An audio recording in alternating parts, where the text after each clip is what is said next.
కార్తీక పురాణం 15వ అధ్యాయం. దీప ప్రజ్వలముచే ఎలుక పూర్వజన్మ స్మృతితో నరరూపము మందుట. అంతటా జనక మహారాజుతో వశిష్ఠ మహాముని, జనక, కార్తీక మహాత్మ్యము గురించి ఎంత వివరించినను పూర్తి కాలేదు. కానీ మరి ఒక ఇతిహాసము తెలిసి చెప్పెదను, సావధానుడివై ఆలికింపమని ఇట్లు చెప్పెను. ఈ మాసమున హరినామ సంకీర్తనను వినుట, చేయుట, శివకేశవుల వద్ద దీపారాధన చేయుట, పురాణములు చదువుట లేక వినుట, సాయంత్రం దేవతాదర్శనము చెయ్యలేని వారు కాలసూత్రమనేడి నరకమును పడి కొట్టుమిట్టాడుతారు. కార్తీక శుద్ధ ద్వాదశి దినమున మనసారా శ్రీహరిని పూజించిన వారికి అక్షయ పుణ్యము కలుగును. శ్రీమన్నారాయణుని గంధ పుష్ప అక్షింతలతో పూజించి ధూప దీప నైవేద్యములు ఇచ్చిన ఎడల విశేష ఫలితము పొందగలరు. ఈ విధముగా నెల రోజులు విధువక చేసిన ఎడల అట్టివారు దేవదుందుంబులు మ్రోగుచుండగా విమానమెక్కి వైకుంఠమునకు పోవుదురు. నెల రోజులు చేయలేని వారు కార్తీక శుద్ధ త్రయోదశి, చతుర్దశి, పౌర్ణమి రోజులైందైనా నిష్ఠతో పూజలు చేసి ఆవు నేతితో దీపం ఉంచవలెను.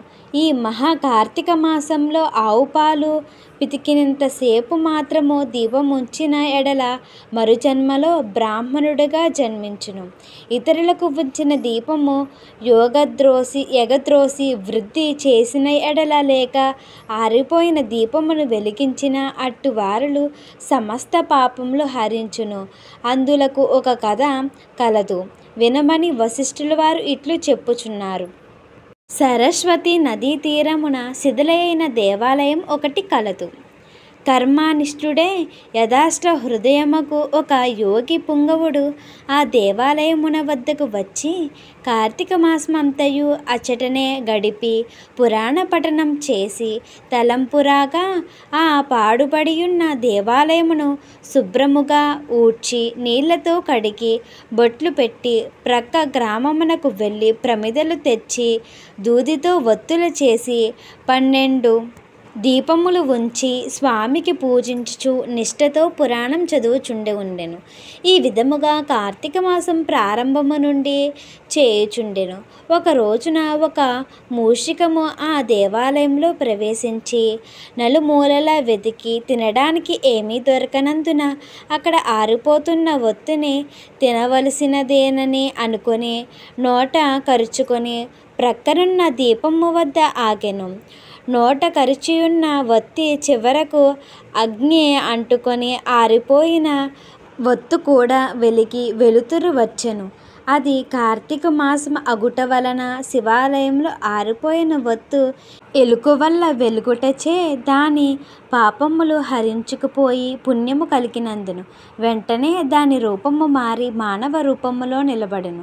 ధ్యాన నిష్ఠతో ఉన్న యోగి పుంగవుడు తన కన్నులను తెరిచి చూడగా ప్రక్కనొక మానవుడు నిలబడి యుండుటను గమనించి, ఓయి, నీవు ఎవడవు?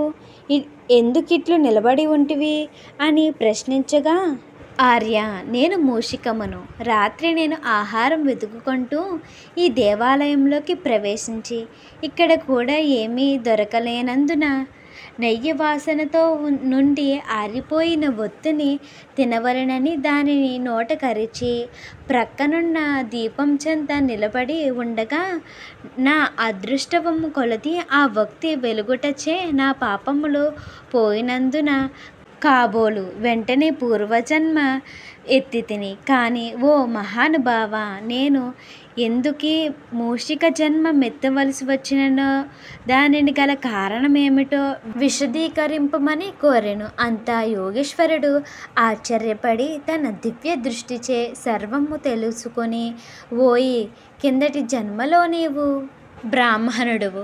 నిన్ను బాహ్లికుడని పిలిచేవారు. నీవు జైనమత వంశానికి చెందినవాడవు.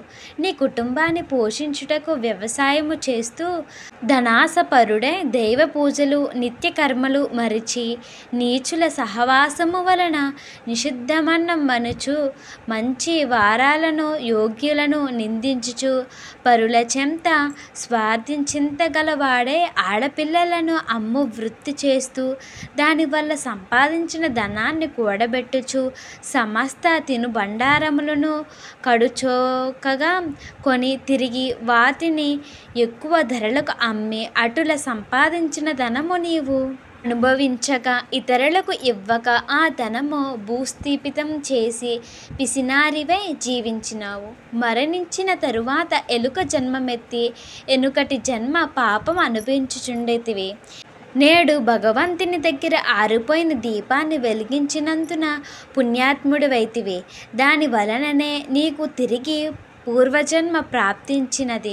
కాన నీవు నీ గ్రామమునకు పోయి నీ పెనిమిటియందు పాతిపెట్టిన ధనమునకు త్రవ్వి ఆ ధనముతో దాన ధర్మాలు చేసి భగవంతుని ప్రార్థించుకొని మోక్షము పొందిమని అతనికి నీతులు చెప్పి పంపించెను. ఇట్లు స్కాంద పురాణాంతర్గత వశిష్ఠ ప్రోక్తి కార్తీక మహాత్మ మండలి పంచాదశాధ్యాయము 15వ రోజు 15వ అధ్యాయనము పారాయణము సమాప్తం. మన ఛానల్ని ఎవరైనా కొత్తగా చూస్తున్న వారైతే please like, share, subscribe my channel. Thank you for watching.